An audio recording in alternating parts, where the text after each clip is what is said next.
ஒரு வாலிபன், அந்த வாலிபனுடைய பழக்கம் என்ன தெரியுமா? வளமையாக என்ன செய்வார்? ஃபஜ்ருடைய தொழுகைக்கு நேரத்தோட வருவார்.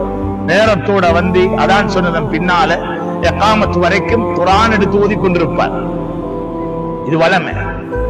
அப்ப ஓதிக்கொண்டிருப்பாரு. ஒரு நாள் என்ன செஞ்சார்? இது அல்லாஹ் பொருந்திக் கொள்ளக்கூடிய நேரம். தொடர்ச்சியா ஒரு அமலை செஞ்சுட்டு போறாருண்டா, விரும்பி செய்யறாருண்டா, அந்த அமலோட அல்லாஹ் மௌத்த கொடுப்பான். அந்த அமலோட அல்லாஹ் மௌத்த கொடுப்பான். தொடர்ந்து செஞ்சுட்டு போனார் அவர். அப்ப அந்த நேரத்தில் அந்த வாலிபன் ஒரு நாள் ஃபஜ்ருடைய தொழுகைக்கு பின்னால குர்ஆன் ஓதிக்கொண்டிருக்கிறார். ஓதிக்கொண்டிருந்துட்டு இகாமத்துடைய நேரமாகுது. குர்ஆனை கொண்டு போய் ரெக்கில வைக்க போறார். குர்ஆனை வைக்கிற அந்த தட்டுல வைக்க போறார். வைக்கக்கூடிய நேரம் அப்படியே மயங்கி கீழே விழுந்தார்.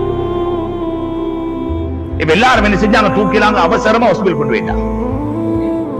கொண்டு போனா டாக்டர் பார்த்தாரு, சரியான மாதிரி பல்ஸ் குறைஞ்சிட்டு போகுது, இது அவரை உயிருக்கு ஆபத்து என்று சொல்லி அவசரமா ஆபரேஷன் பண்ணும் முடிவெடுத்தாங்க.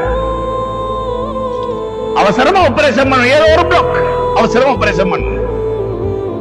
இப்ப இந்த வாலிபனை மயக்க போறார். ஆனா இந்த வாலிபன் மயக்கத்திலேயும் தெளிவாக இருக்கிறார். ஏனென்றா இந்த மயக்கம் சும்மா அந்த போதையால வந்த மயக்கம் அல்ல, இது மவுத்துடைய மயக்கம். அல்லாஹ்வுடைய பொருத்தத்தை பாருங்க. அந்த வாலிபன் என்ன செஞ்சாரு? டாக்டர் சொன்னார், கையை பிடிச்சாரு. டாக்டர் மட்டும்தான் இருக்கிறார்.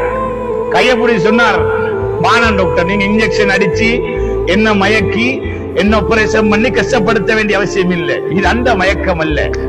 அதோ எனக்குரியவர்கள் அழைத்துக் கொண்டிருக்கிறார்கள். சுப்ஹானல்லாஹ். கட்டு கதை இந்த இடத்திலிருந்து சொல்ல தேவையில்லை. மதீனாவுடைய ஒரு பகுதியில் நடந்த உண்மை சம்பவம் இது. எனக்குரியவர்கள் பார்த்து கொண்டிருக்கிறார்கள், என்னை அழைத்துக் கொண்டிருக்கிறார்கள். சொர்க்கம் என்னை அழைக்கிறது. எனவே என்னை விட்டு விடுங்கள், எதுவுமே செய்ய வேண்டாம் என்று அஷ்ஹது அல்லா இலாஹ இல்லல்லாஹ் வ அஷ்ஹது அன்ன முஹம்மது ரசூலுல்லாஹ் சொன்ன வாலிபன் அதே இடத்திலே மயக்கம் மரணித்து விடுகிறார், வஃபாத்தாகி விடுகிறார். எத்தனையோ பேருடைய ஜனாசாக்களை கண்ணாலே கண்டவர் தான் அந்த டாக்டர். எத்தனையோ பேர் அவருடைய கண் முன்னால் மரணித்து இருக்கிறார்கள். அந்த நேரம் அந்த டாக்டர் அல்லாஹ் அக்பர் என்று ஒரு தக்பீர் சொன்னார். எந்த அளவுக்கு சொல்லப்படுகிறதா, அந்த தக்பீருடைய சத்தத்தினால அந்த பகுதியை அதிரக்கூடிய அளவுக்கு இருந்துச்சு. ஆச்சரியம் அவருக்கு. எல்லாரும் ஓடி போனாங்க, என்ன நடந்துச்சு? அப்ப டாக்டர் சொல்றாரு, எத்தனையோ பேருடைய கடைசி முடிவுகளை நான் என் கண்ணாலே பார்த்திருக்கிறேன். இது மாதிரி ஒரு முடிவு நான் கண்டதே கிடையாது. இந்த மாதிரியான முடிவு எனக்கு வர வேண்டும் என்று ஆசைப்படுகிறேன். என்னால் தாங்க முடியாமல் தான் கத்தி